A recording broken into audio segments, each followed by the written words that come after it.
bisa berkumpul di tempat ini. Yang pertama-tama, mari kita panjatkan puji syukur kepada Allah yang telah memberikan kita banyak nikmat. Dan yang kedua, tak lupa kita berselawat kepada junjungan baginda Nabi Muhammad SAW. Baik, langsung saja saya sampaikan tentang ide bisnis yang saya kemukakan dari sejak magangnya di Bidik Industri. Baik, yaitu namanya kantin kantin elektronik. Kantin ini juga saya garap dari bahasa Jawa dan juga Bugis. Di mana bahasa Jawanya itu ketika kita mengobrol dengan kawan kita ya, contohnya alat ngendi kantine ya, dari bahasa Jawa dan juga dari Bugis. Kalau Bugis itu lo TG, lo ke TG di kantine. Jadi bahasanya beda nada, namun satu arti di kantin. Itu usaha kantin dengan digitalisasi mengikuti zaman yang mendorong akan kesehatan pada anak, yaitu mencegah stunting, gizi buruk, ya, dan menjadikan generasi emas bangsa Indonesia.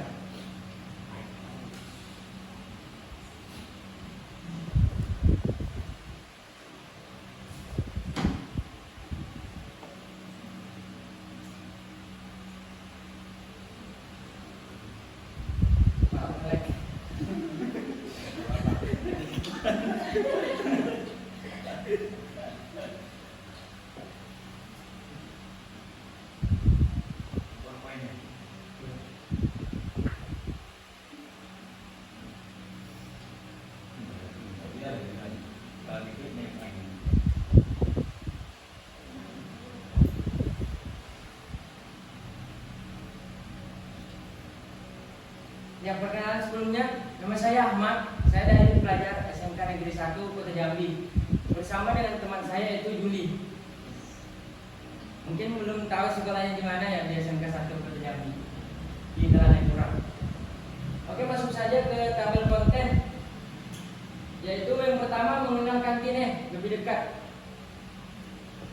Oke, masuk saja langsung. Kantinnya, ya, kantin sekolah yang programnya ini masuk ke di dalam lingkungan sekolah yang dimana ide ini akan membantu program pemerintah, yaitu mencegah stunting dengan menawarkan produk-produk sarapan yang pernah saya lihat di poster-poster, di mana sarapan itu ada daging-daging, serat-serat, dan juga kacang-kacangan, dan ada banyak ya, dilengkapi dengan pembayaran yang mudah, yang berteknologi pinjam patungan, serta dapat dikontrol oleh orang tua. Maksudnya apa? Di sini saya membuat sebuah website dan juga aplikasi pengontrol siswa untuk orang tua. Ya, nanti kita akan bahas di tabel konten selanjutnya. Oke, kantin yang poin pertama, kantin sekolah yang mengikuti zaman modern berbasis digital. Sekarang ini adalah zaman yang modern. Seharusnya kantin sekolah itu juga harus mengikuti zaman.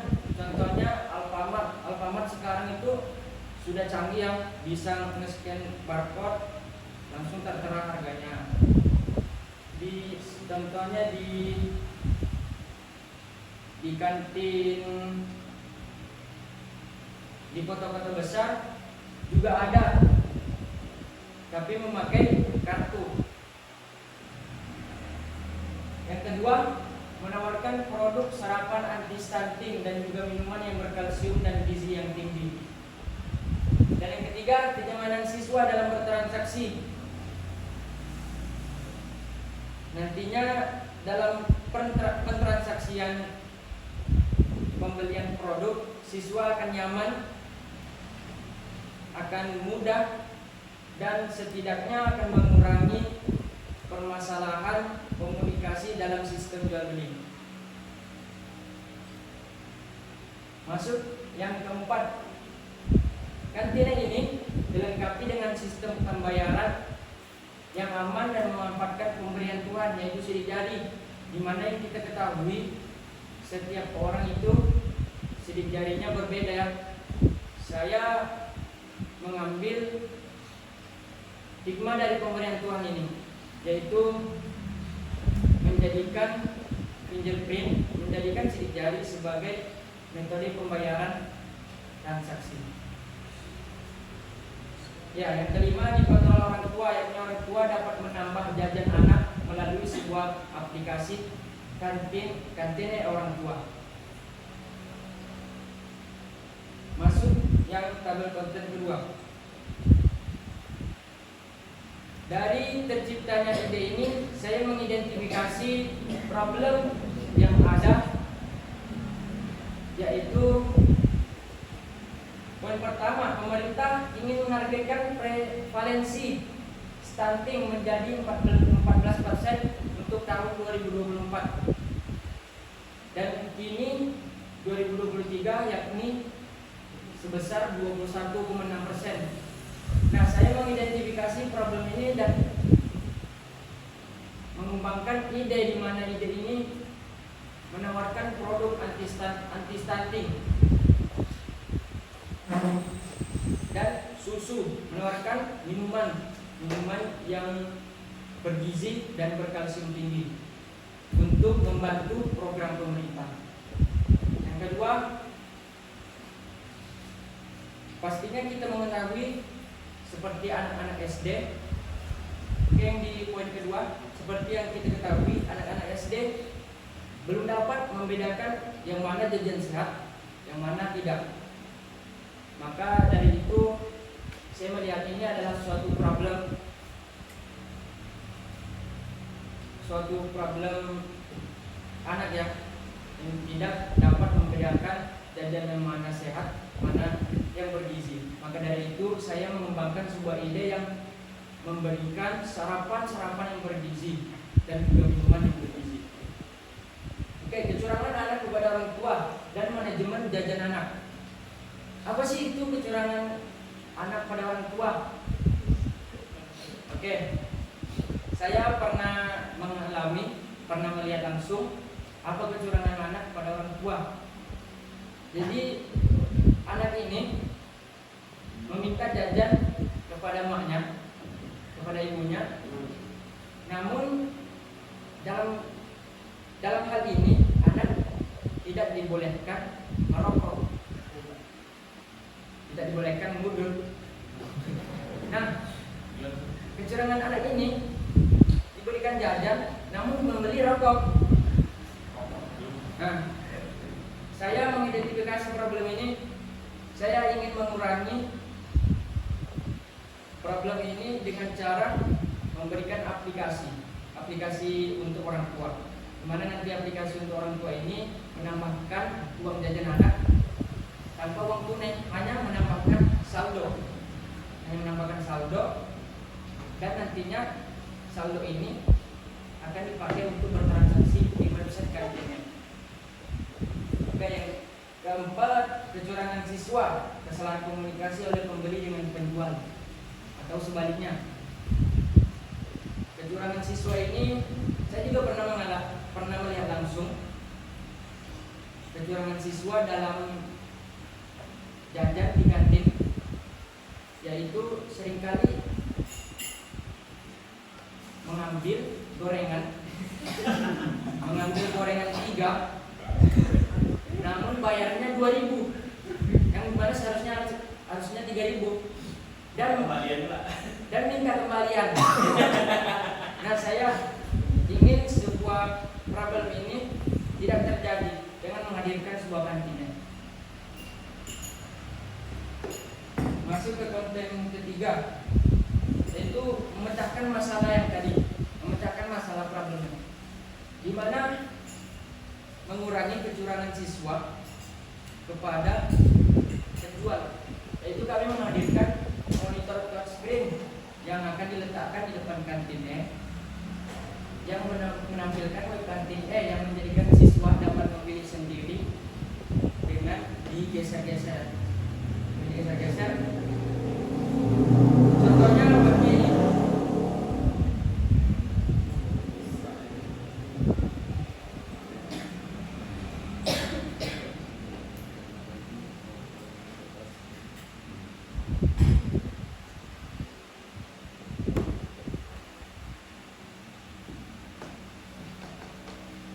Contohnya adalah ini. Nanti siswanya tinggal sendiri menggeser ke ini dan memilih barang apa aja yang mau dibeli.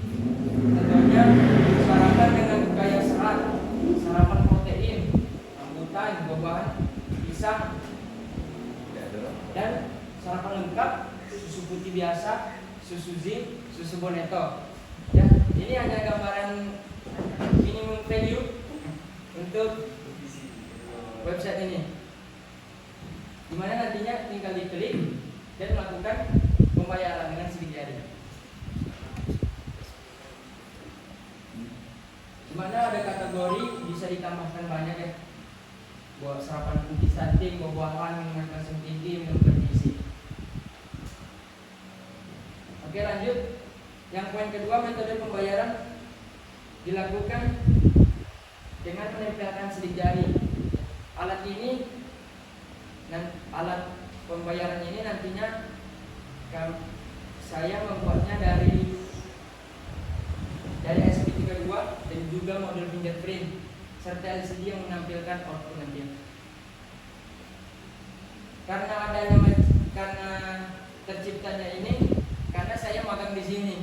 Alhamdulillah, ilmu yang diberikan oleh Ridik Industri membuat saya mendapatkan ide yang menurut saya alhamdulillah untuk bisa dikembangkan. Masuk ke poin ketiga, memecahkan masalah, yaitu mengurangi setidaknya stunting anak dengan menawarkan produk serapan anti stunting dan juga minuman berkalsium yang tinggi.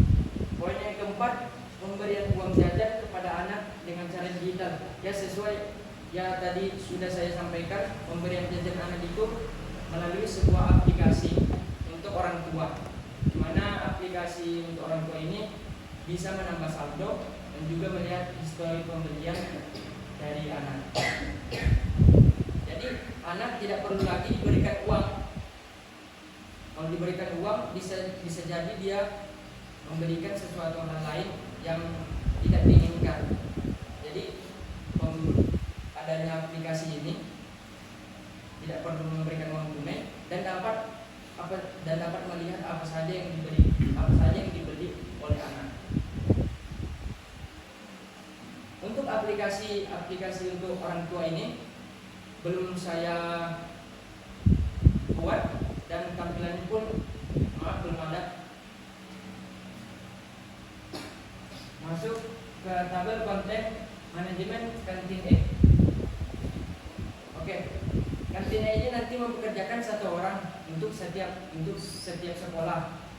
Nah, di poin pertama ini ya untuk satu orang untuk satu sekolah dan satu orang untuk membuat sarapan. Oke, yang kedua, proses jual beli, di mana ketika transaksi dilakukan penjual melihat monitor list apa yang dibeli oleh siswa dan memberikannya setelah pembayaran selesai. Dan yang ketiga, nanti pengoperasian kantin ini awalnya akan dilakukan di wilayah saya yang di Sabak, khususnya di Sumburnaik nanti ya. Oke. Untuk di Sumburnaik dulu, saya ingin di desa-desa dulu. Oke, hal lainnya, contohnya keuntungan, apa sih keuntungan untuk sekolah.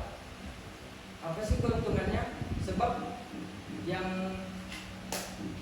berbisnis itu saya. Dan apa keuntungan untuk sekolah? Ya tentunya pajak untuk sekolah.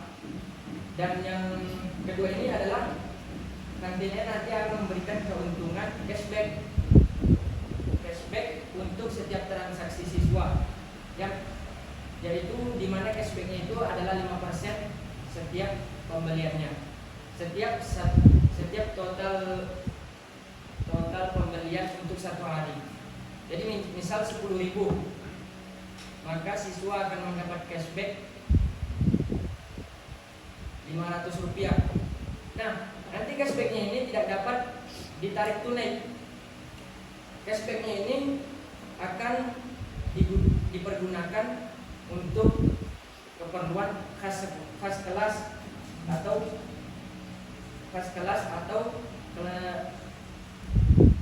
keperluan sekolah lainnya ya, dimana ya untuk keperluan sekolah.